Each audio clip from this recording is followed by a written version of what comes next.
ಒಂದು ಅದ್ಭುತವಾದಂತಹ ಸಂಸ್ಕೃತಿಯನ್ನ ಬಸವಣ್ಣನವರು 12ನೇ ಶತಮಾನದಲ್ಲಿ ಕಟ್ಟಿಕೊಳ್ತಾರೆ. ಒಂದು ಆರೋಗ್ಯಕರವಾದ ಸಮಾಜವನ್ನ ನಿರ್ಮಾಣ ಮಾಡುವ ಎಡೆಗೆ ಎಲ್ಲರನ್ನೂ ಬರಮಾಡಿಕೊಳ್ತಾರೆ, ತಪ್ಪುಕೊಳ್ತಾರೆ. ಬಡವ ಬಲ್ಲಿದ ಅಂತ ನೋಡಲಿಲ್ಲ, ಮೇಲು ಕೀಳು ನೋಡಲಿಲ್ಲ, ಕಟ್ಟ ಕಡೆಯ ವ್ಯಕ್ತಿಯನ್ನು ಕೂಡ ಅವರು ತಪ್ಪುಗೊಳ್ತಾರೆ. ಯಾಕೆಂದ್ರೆ ಆ ಸಮಯದಲ್ಲಿ ನಿಮ್ಗೆಲ್ಲರಿಗೂ ಗೊತ್ತಿರುವ ಹಾಗೆ ಯಾವ ರೀತಿಯ ಒಂದು ಸಮಾಜ ಇತ್ತು, ಯಾವ ರೀತಿಯ ಕೊರಗಿತ್ತು ಬಸವಣ್ಣನವರಿಗೆ, ಯಾವ ರೀತಿಯ ಕೊಳಕಿನ ಸಮಾಜವನ್ನ ಸರಿಯಾದ ದಿಕ್ಕಿನಲ್ಲಿ ತಗೊಂಡು ಹೋಗಬೇಕು ಅನ್ನೋ ಒಂದು ಆಶೆಯಿತ್ತು. ಹಾಗಾಗಿ ತಾವಷ್ಟೇ ಅಲ್ಲದೆ ಎಲ್ಲ ವಚನಕಾರರನ್ನ ಬರಮಾಡ್ಕೊಳ್ತಾರೆ, ಕಟ್ಟ ಕಡೆಯ ವ್ಯಕ್ತಿಯನ್ನು ಕೂಡ ಬರಮಾಡ್ಕೊಳ್ತಾರೆ. ಇಂಥ ಈಗಾಗಲೇ ನಾನು ಹೇಳಿದ ಹಾಗೆ ವರ್ಗ, ವರ್ಣ, ಬಡವ, ಬಲ್ಲಿದ, ದಲಿತ, ಶ್ರೀಮಂತ, ಅನ್ಯ ಧರ್ಮೀಯ ಅಂತ ನೋಡಿದರೆ ಎಲ್ಲರೂ ತಂದುಕೊಳ್ತಾರೆ. ಆ ಥರದ ಒಂದು ಸಮಾಜವನ್ನ ಅವತ್ತೇ ಅವರು ಕನಸು ಕಾಣ್ತಾರೆ, ಕ್ರಾಂತಿಕಾರಕ ಹೋರಾಟವನ್ನು ಮಾಡ್ತಾರೆ.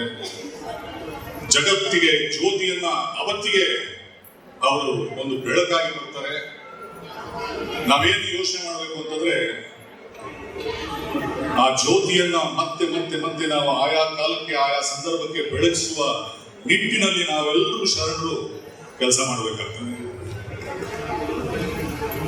ಸರ್ವ ಜನಾಂಗದ ಶಾಂತಿಯ ತೋಟದ ಕನಸನ್ನ ಬಸವಣ್ಣವರು ಅವತ್ತೇ ಕಂಡರು. ಬಾಬಾ ಸಾಹೇಬರ ವಿಚಾರಧಾರೆ, ಕುವೆಂಪು ಅವರ ವಿಚಾರಧಾರೆ, ಸಾಕಷ್ಟು ದೊಡ್ಡ ದೊಡ್ಡ ಮಹನೀಯರ ವಿಚಾರಧಾರೆಯನ್ನ ಅಂದಿಗೆ ಆ ಕಾಲಕ್ಕೆ 12ನೇ ಶತಮಾನಕ್ಕೆ ಬಸವಣ್ಣವರು ಒಂದು ಬುನಾದಿಯನ್ನು ಹಾಕೊಟ್ಟಿದ್ರು, ಒಂದು ತಳಹದಿಯನ್ನು ಹಾಕೊಟ್ಟಿದ್ರು.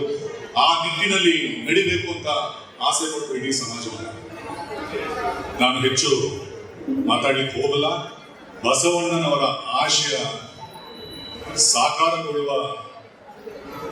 ದಾರಿಗೆ ನಾವೆಲ್ಲರೂ ಬರಬೇಕು.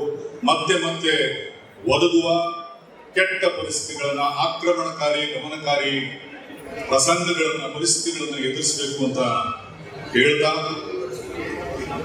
ಸಾಂಸ್ಕೃತಿಕ ಕಾರ್ಯಕ್ರಮಗಳು ಬೇಕಾದಷ್ಟಿದೆ. ವಚನ ಗಾಯನವಿದೆ, ಒಂದು ನಾಟಕವಿದೆ, ಈಗ ನಮ್ಮವ ಅನ್ನೋ ಒಂದು ನಾಟಕವಿದೆ. ಶರಣರು ಒಂದು ಮನರಂಜನೆಗಾಗಿ ವಚನಗಳನ್ನು ಬರಲಿಲ್ಲ. ಸೊ ಹಾಗಾಗಿ ನೀವೆಲ್ಲರೂ ಸಹ ಇಲ್ಲಿರುವ ನಮ್ಮೆಲ್ಲ ಶರಣಾಭಿಮಾನಿಗಳು, ಬಸವಾಭಿಮಾನಿಗಳು ಎಲ್ಲರೂ ಕೂಡ ವಚನಗಳನ್ನ ನಿಜವಾದ ಅರ್ಥದಲ್ಲಿ ಅರ್ಥೈಸ್ಕೊಳ್ಳಿ, ಕೇಳಿಸ್ಕೊಳ್ಳಿ. ಅದರಂತೆ ನಡೆದಂತೆ ನುಡಿದಂತೆ ನಡಿಬೇಕು ಅಂತ ಏನು ಹೇಳಿದ್ರು ಅದನ್ನು ನಾವು ಪಾಲಿಸಬೇಕಾಗಿದೆ.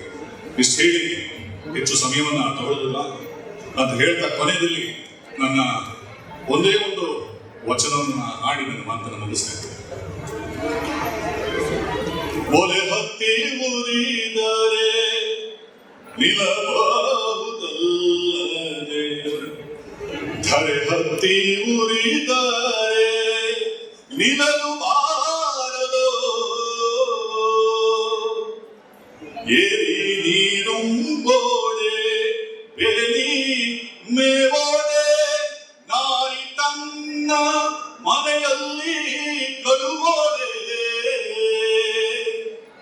ತಾಯಿಯ ಮೊಲೆ ಹಾಲು ನಂಜಾಗಿ ಕೊಲುವೋಡೆ, ತಾಯಿಯ ಮೊಲೆ ಹಾಲು ನಂಜಾಗಿ ಕೊಲುವೋಡೆ, ಇನ್ನಾರಿಗೆ ದೂರುವೆ ತಂದೆ ಕೂಡಲ ಸಂಗಯ್ಯ, ನೀ ಹುಟ್ಟಿಸಿ ಜೀವನ ಭವ ದುಃಖಿಯ ಮಾಡಿದ ಬಳಿಕ, ನೀ ಹುಟ್ಟಿಸಿ ಜೀವನ ಭವ ದುಃಖಿಯ ಮಾಡಿದ ಬಳಿಕ, ತಿಳಿಸುವರುಂಟು ಕೂಡಲ ಸಂಗಯ್ಯ, ಒಲೆ ಹತ್ತಿ ಉರಿದರೆ ನಿಲ್ಲಬಹುದಲ್ಲದೆ, ಧರೆ ಹತ್ತಿ ಉರಿದರೆ ನಿಲ್ಲಬಹುದು.